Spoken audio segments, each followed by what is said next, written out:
Yes, people, what's going on? Welcome back to the channel. I am AdamMcKola. Hope you guys are all doing well. So, United's league games against Palace and Leeds have, of course, been postponed. But we do have a game before the international break, and it is Sheriff away in the Europa League.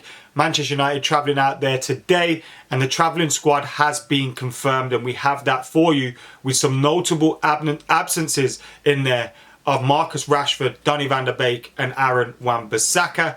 But we will give you that confirmed squad in this video, as well as my predicted 11 and my predicted score for that game. I want you guys to get involved in the comments below as well. Get your predicted 11s in there, and of course your predicted scores as well, as Manchester United go into this game, and we can afford to now probably play a stronger side than we would have if we did have that Palace and Leeds game either side of it. So it's going to be an interesting one ahead. You guys though, make sure you're hitting that subscribe button. Get hitting it right down there below. Make sure you subscribe to the channel. We want to hit 150k ASAP. I've also got a video coming out a little bit later as well with myself and Rory. Now, you've heard Todd Bowley this week discuss the possibility of whether the Premier League should have an All-Stars game. Now, I don't think it's going to happen, but me and Rory got together and we've picked the North and the South teams. So join us for that later on today. But make sure you're keeping it locked by hitting that subscribe button. Anyway, let's get stuck into this video, and the squad, as I said, has been confirmed to travel out for this game. And the goalkeepers are David De Gea, Tom Heaton and Vitek. The defenders, Lindelof, Maguire, Martinez, Malacia, Varane, Delot and Shaw. So pretty much full strength in terms of choice of defenders. In midfield, we've got Fernandes, Eriksen, Fred, Casemiro, McTominay and Zidane Iqbal. Zidane Iqbal getting an opportunity to travel with the team. He was on the bench in that last Europa League game. Obviously United lost. We weren't in a position to be able to bring him on. Hopefully we get that opportunity this time around if we're winning by a couple of goals, and we can bring the likes of Zidane Iqbal on. We've got forwards as well of Ronaldo, Anthony, Sancho, Ilanga, Garnacho, and of course McNeil as well, who made his professional debut for Manchester United last week. So that's the Manchester United squad, which will be travelling out for this game. And of course we can then go from there and pick our 11s, and it kind of suggests we will be full strength for this game, because we can't really pick much else. As I said, Marcus Rashford, Wan-Bissaka, Donny van der Beek, they weren't in training today and they're not travelling with the squad.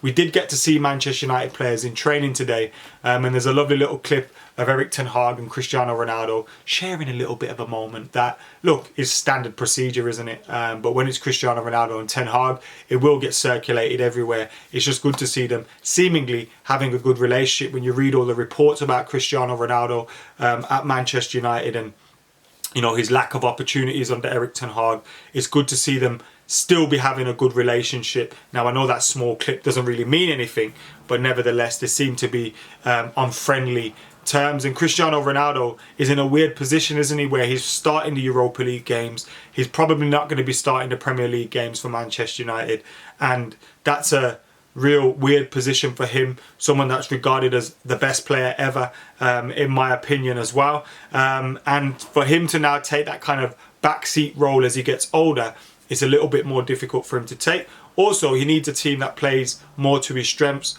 and he needs time to kind of get up to what Ten Hag will want from him if he's able to do that.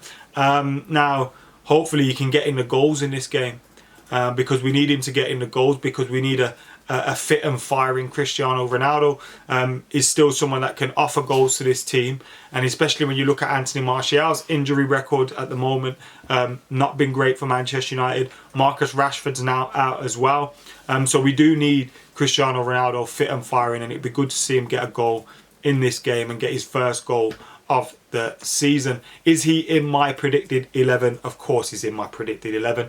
This is my predicted 11 for that game, and I expect we will go pretty much full strength with the international break coming up. No game this weekend, and then that Man City game on the 2nd of October, I think it is. So David De Gea in goal. Then I've gone with Delot, Varane, Martinez and Malacia at the back, our full strength back line. Then I've gone with Casemiro getting his first start. When he's come in as a substitute, he's looked a bit rash. He's looked a bit, you know, I think he's done some good things when he's come on as well. But there's also been bits where he's looked off the pace We need to get him up to speed. He's had this time in training. Give him a start. Fernandes and Eriksen ahead of him. Go full strength. And then in that front three, Ronaldo, Antony and Sancho. Now, I'm not going to lie. Before I heard the news that Marcus Rashford wasn't travelling, Marcus Rashford was in my front three and Cristiano Ronaldo wasn't. Now, whether that would have been the actual case, you know, if Rashford was fit, would Erik ten Hag have done that? Or has he kind of got these fixtures in mind to give Cristiano Ronaldo the minutes to get up to speed and kind of, you know, get match fit? And because, look, he never had a pre-season. And he's still getting to speed with what Erik ten Hag will want of him.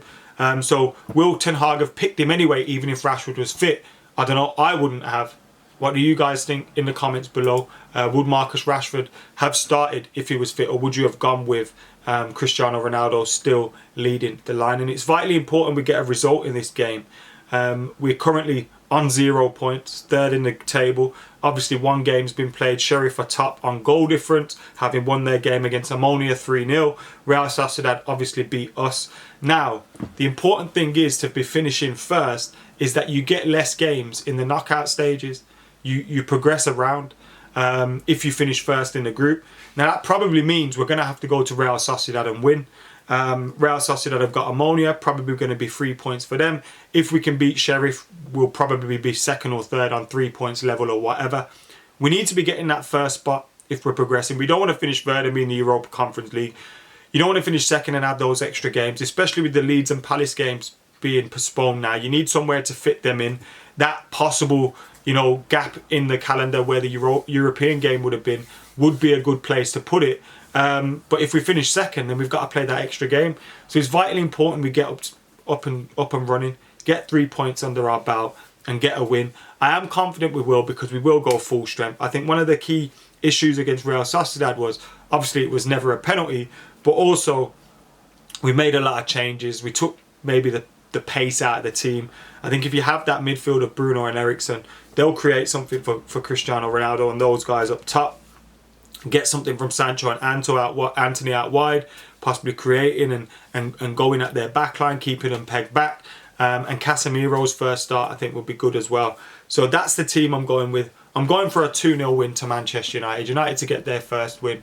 But Sheriff, you know, they've got decent European pedigree. They've beaten Real Madrid, so they're not going to be a walkover. They've obviously already got 3 points as well. It's the early kickoff in Europe, so you always worry about that one. Away from home, it'll be one of the biggest games their fans have seen. And obviously, I know they have Real Madrid, but nevertheless, they're going to be up for this one. So United need to be up for it. Go with a strong team, beat them early, and then get Zidane Iqbal. I'm going 2-0 to United. Let us know your thoughts in the comments below, and make sure you're keeping it locked as well. Plenty more to come, so get hitting that subscribe button, and I'll see you in a bit.